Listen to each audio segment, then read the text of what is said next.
se opusieron radicalmente el magistrado Espinosa Saldaña, la magistrada Limosa, magistrada Ledesma.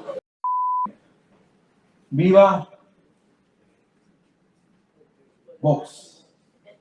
¡Viva Vox!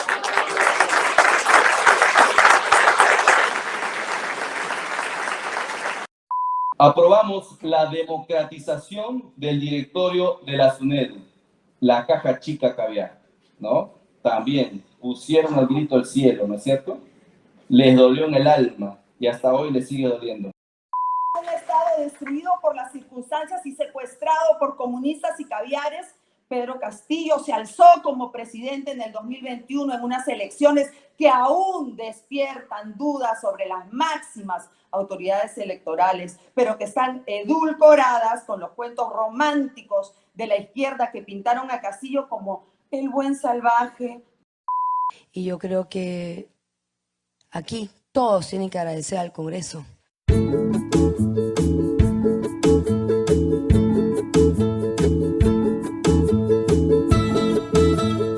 Importante de un grupo de patriotas, demócratas, libertarios, de gente convencida que el Estado constitucional es la mejor forma de modelo de Estado y que está luchando denodadamente contra esta ola desfalleciente para mí, porque yo soy una persona muy optimista que ellos van a caer y van a ser derrotados, que pretende implantar en ciertos países, y especialmente en América nuestra, un modelo trasnochado, un modelo que tiene que ver con el comunismo, el socialismo, que han denominado con falsía el socialismo del siglo XXI, y que creyeron, se ilusionaron que el Perú estaba bajo su órbita, bajo su dirección. Los peruanos somos tranquilos, sí, pero cándidos no, y nos estamos defendiendo. Y el Grupo Madrid es parte de esa defensa, y le agradecemos a quienes han conformado este grupo el haber venido, el haber compartido con nosotros y darnos esta oportunidad de salir al frente y de explicar cómo son las cosas. En el Perú no ha habido un golpe de Estado del Parlamento. El único que ha pretendido cometer un golpe de Estado es el señor Castillo. Que quede claro, él rompió o pretendió romper el orden constitucional y está ahora preso por sus acciones y no por razones políticas, ni es un perseguido político. Todos los gobiernos correspondía el indulto. Entonces declaramos la demanda. Me acompañaron el magistrado Sardón y el magistrado Augusto Ferrero Costa. Se opusieron radicalmente el magistrado Espinosa Saldaña, la magistrada Limosa, magistrada Ledesma y el magistrado Miranda. Y como éramos 6 magistrados, se aplicó el doble voto del presidente, que era el doctor Augusto Ferrero, y por lo tanto la sentencia salió 4 contra 3. Perú sea la sede en estos momentos de este foro, pero sigamos trabajando uniendo Iberoamérica.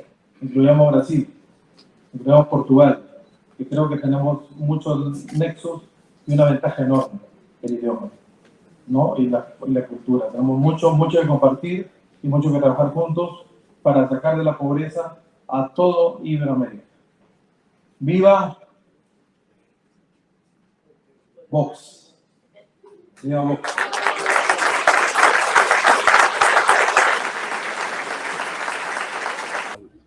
Cualquiera no lo pone como primero, lo pongo como primero. Si no hubiera tenido autonomía el BCR, si no tuviera un hombre como Julio Velarde, esas reservas de Perú, que son 70.000, casi 80.000 millones de dólares, hubieran estado a disposición de un dictador o de un neodictador como era Castillo, ¿no? Corrupto encima, que tú mismo lo has informado, Alfonso, cada semana. Entonces, esa para mí es una institución. Otra institución importantísima, Fuerzas Armadas, ¿no? Que no se han plegado. Y quiero rescatar el nombre de un general que le plantó la cara, ¿no? Le plantó la cara a Castillo, el general el general jefe del ejército en este momento, que renunció. ¿Gómez de la Torre? No,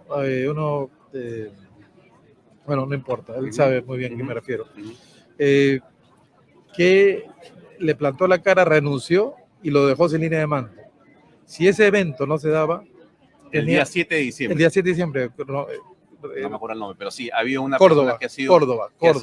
esencial, fundamental. Córdoba. Córdoba. El general Córdoba. El general Córdoba. El Córdoba, pues, nadie lo está destacando, pero si él hubiera hecho el no de Córdoba, la renuncia de Córdoba, le tiró abajo el golpe de Estado. Porque la policía, mi opinión, es que ya estaba comprometida a darlo, ¿no? ¿Córdoba salvó el Perú? Yo te diría que la historia nos va a demostrar que sí, ¿ya? Pero la fiscal también. Hay muchas instituciones, o sea, la Fuerza Armada, la Fiscalía, el Banco Central, ¿no? El Poder Pero, Judicial. ¿cómo inclusive. explicas eso? Sí, pero nos paran golpeando, que si porque el Congreso construye, policlínico, que no es policlínico, que si el rancho, que si lo que sea. Porque ese es el ataque dentro de esta organización que tiene que buscar destruir las 2 o 3 instituciones que hemos dado y seguiremos dando seguro la batalla. El Congreso, la Fiscalía y las fuerzas del orden. Esta es la pared que ahora todavía no pueden tumbar, pero ya se está escuchando voces de que la otra semana quiere esta bendita Junta Nacional tumbarse la fiscal. Espero que no lo permitamos en el Congreso. Siguen maltratando al país, siguen maltratando las instituciones.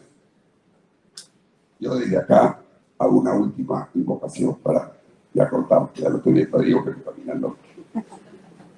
Nosotros somos un pueblo que hemos toda la vida tenido un crisol entre el latinismo y el hispanismo. Somos únicos. Todo lo que ustedes puedan ver, empezando por la gastronomía, todo es una mezcla, hasta nuestro lomo saltado, porque tiene una cosa de un país, tiene otra de otra, tiene hasta cuando les meten vinagre que viene de los moros, todo, el emoliente, todo, somos un crisol de unión. Por eso nos van a atacar, por eso van a seguir atacando. Instituciones están siendo socavadas hace muchos años, ya sea por su propia corrupción o porque existen pues personas infiltradas dentro para poder socavar y petardear la institucionalidad. Estas ONGs que no le rinden cuenta a nadie, que no pagan impuestos, son los que están detrás de la destrucción de las instituciones. Estas ONGs que reciben financiamiento internacional y vienen y operan aquí con impunidad para destruir el Perú. Eso no lo podemos permitir. Y justamente las instituciones, y una de ellas, el Congreso de la República, ha sido pieza fundamental para lograr que nuestro país pues, no caiga en esta arremetida socialista. Y aquí tengo que sacar cara por el Congreso, por supuesto. El Congreso de la República se abrió 3 frentes plenamente identificados y en todas ellas hemos ganado y seguimos ganando hasta el día de hoy, aunque quieren pues muchos sueñan, ¿no es cierto?, con que se destruya de una vez. Pero yo quiero decirles cuáles han sido esos 3 frentes. El primer frente es el frente contra el socialismo, contra el comunismo. ¿Cómo logramos frenar ese proceso revolucionario que estaba activo en nuestro país? Lo primero que hicimos fue una ley que delimitó la cuestión de confianza, la ley 31355. Se opusieron todo el mundo, ¿no es cierto? Pero logramos sacarlos adelante. Eso evitó que el golpista Castillo imponga cuestiones de confianza al estilo vizcarrista para lograr el cambio de constitución y aprobar su asamblea constituyente. Eso frenó ese proceso. Y el otro zarpazo fue la ley 31399, que impidió el referéndum directo para lograr esa bendita asamblea constituyente. Justamente fueron estas 2 leyes las que el señor Aníbal Torres en su momento planteó cuestión de confianza, ¿se acuerdan? Y por la segunda es que incluso hasta catalogó que se había negado la confianza, ¿no? Todo esto contribuyó a que no exista este plan socialista en nuestro país y se frenara. Finalmente, y con los destapes de corrupción, además, por el trabajo que ha hecho la fiscal de la Nación, al golpista no le quedó otra cosa que patear el tablero y el 7 de diciembre, ¿no?, anunciar un golpe de Estado.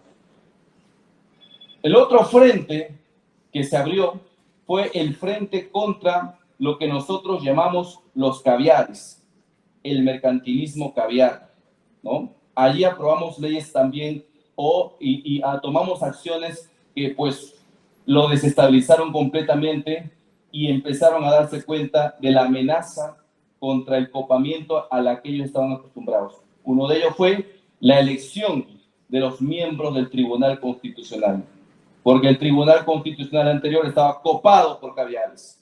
Y eso hay que decirlo sin temor alguno, ¿no? Cambiamos a 6 magistrados del Tribunal Constitucional que se habían quedado, ellos sí, se aferraron al cargo, porque estaban con periodo caduco, pero seguían en el puesto, ¿no? 6 magistrados del Tribunal Constitucional. Después aprobamos la democratización del directorio de la SUNEDU, la caja chica caviar, ¿no? También pusieron el grito al cielo, ¿no es cierto? Les dolió en el alma y hasta hoy les sigue doliendo, pero nosotros seguimos adelante. Mandamos al tacho de la basura, así, con mayoría aplastante, las leyes que pretendían despenalizar el aborto en nuestro país. Las leyes...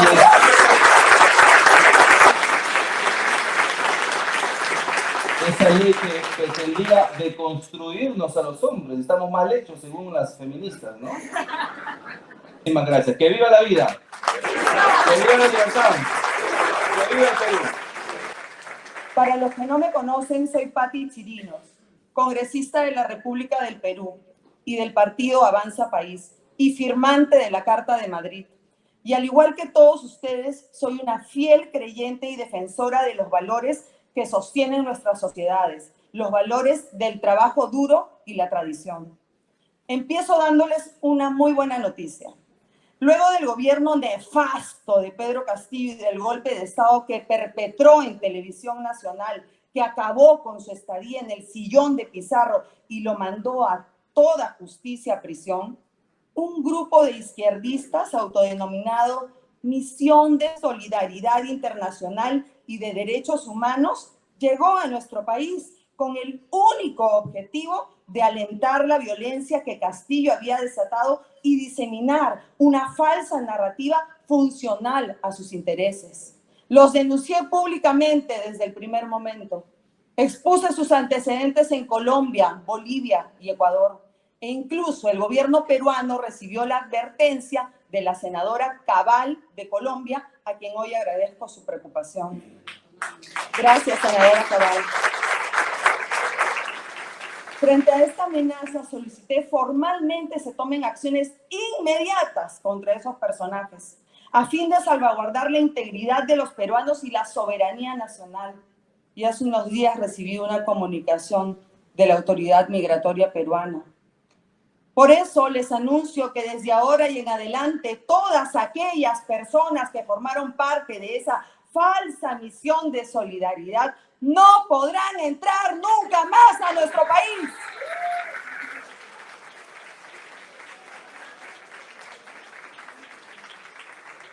En los últimos años, el Perú ha comenzado a sufrir lo que muchos de los países iberoamericanos ya venían sufriendo: la arremetida del socialismo del siglo XXI desde el Foro de Sao Paulo y el Grupo de Puebla.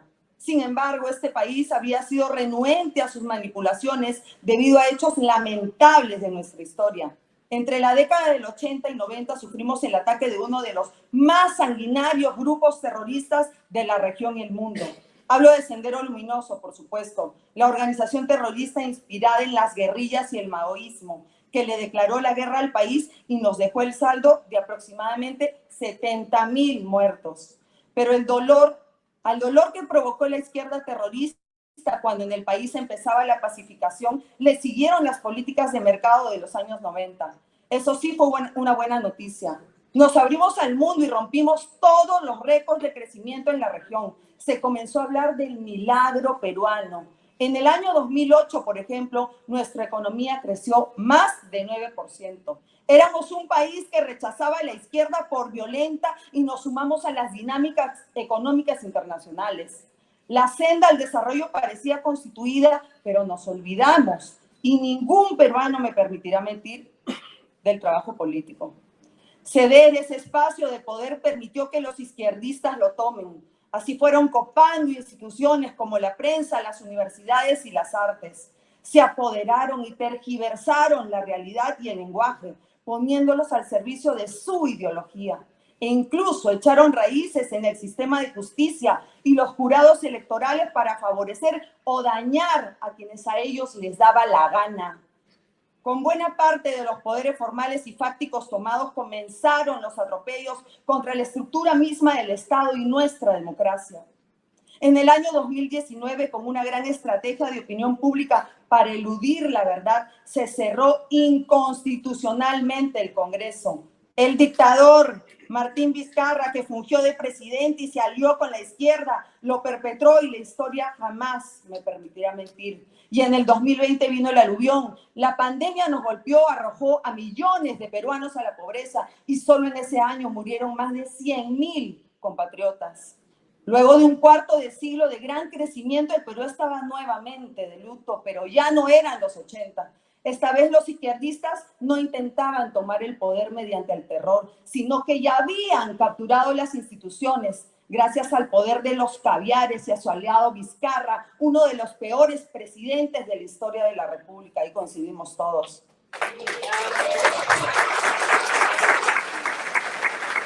Fue así que un Estado destruido por las circunstancias y secuestrado por comunistas y caviares, Pedro Castillo se alzó como presidente en el 2021 en unas elecciones que aún despiertan dudas sobre las máximas autoridades electorales, pero que están edulcoradas con los cuentos románticos de la izquierda que pintaron a Castillo como el buen salvaje, como el maestro rural abnegado, como el campesino honesto, cuando nada de eso fue cierto. En realidad, hermanos iberoamericanos, esa elección fue un cuento de García Márquez, es decir, una historia bien contada por el comunismo. De esa manera, el Foro de Sao Paulo capturó una de sus más preciadas perlas, un país que siempre le había sido esquivo, el Perú. Por eso, desde el día 1 vimos bien de qué estaba hecho Castillo, con su primera acción maltratando innecesariamente a presidentes de países hermanos o a su majestad, el rey de España, hasta el nefasto golpe de Estado que perpetró en complicidad con sus camaradas. Ese personaje que tuvimos de presidente se reveló como lo que siempre fue, el proyecto político de la izquierda cancerígena, aliada con el narcoterrorismo y apoyada desde el exterior por las dictaduras de Cuba y Venezuela.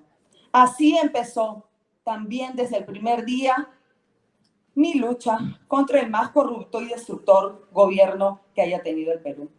Por eso alcé mi voz de protesta cuando se designó a un misógino como presidente del Consejo de Ministros en julio de 2021. Y a pesar de muchas amenazas, lo tumbamos. Por eso presenté la primera moción de vacancia apenas se revelaron los primeros casos de corrupción. Corrupción e incapacidad a los 4 meses de gobierno, a pesar de que muchos decían, no es el momento, Pati, a pesar de que me decían, es muy precipitado, no saben cuántos insultos, noticias falsas, cuánta basura recibí por defender a nuestra patria, al Perú. Por eso he presentado cerca de una veintena de denuncias constitucionales contra los principales funcionarios de este régimen, cuando nadie se atrevía a hacer solo una. Por eso me comprometo con todos ustedes a seguir trabajando para que uno a uno caigan los cómplices de Castillo. Ninguno huirá de la justicia. Y luego de las humillaciones y conspiraciones que tuve que soportar por parte del gobierno y de un falso bloque democrático en el Congreso, en el que la mayoría se alió con Castillo, vemos que todo lo hecho en su momento fue correcto y necesario. Y nadie me va a dejar mentir. Muchos congresistas, salvo honrosas excepciones aquí presentes y unos más, muchos están embarrados en la trama de corrupción de Castillo. Ellos no fueron la verdadera oposición ni la verdadera derecha. Sin embargo, sacar a Castillo no es un triunfo personal. Aquí hemos hecho un trabajo en equipo, aunque fui la única que se atrevió desde el primer momento. Es un triunfo para mi país y un compromiso para seguir luchando por nuestra patria, porque siempre actué poniendo por delante el amor por el Perú, el respeto por la Constitución y la defensa de nuestras instituciones democráticas, tal como me lo enseñó mi padre. Que el pueblo peruano, emprendedor por excelencia, jamás se doblegará ante amenazas subversivas de bloqueos y violencias, y que con una clase política fuerte y alrededor de puntos comunes, como es la preservación de nuestra democracia, se pueden lograr el fortalecimiento institucional de cara a asumir los retos del futuro dentro de las vías democráticas y el crecimiento económico. Ahora podemos decir, señores, que Alberto Fujimori no se equivocó cuando identificó a los verdaderos adversarios y los combatió. Y el Perú pudo vivir un tiempo de paz y de crecimiento económico. Ahora nos toca continuar con esta senda. Gracias. Los caviares, después de que se quedaron sin tribunal constitucional, se encargaron de bajarnos la elección de Defensoría del Pueblo, porque ese era un objetivo también de nuestra mesa directiva, en nuestra presidencia, y pudieron parar ese tema. Y hasta el día de hoy no hay defensor del pueblo. Esa es la realidad. Y yo creo que aquí todos tienen que agradecer al Congreso, pero el trabajo que hicimos nosotros, de no dormir, de haber recibido todos los ataques, todos los días, ataques nunca pensados. Eso solo sabemos nosotros, todo el trabajo que hemos hecho.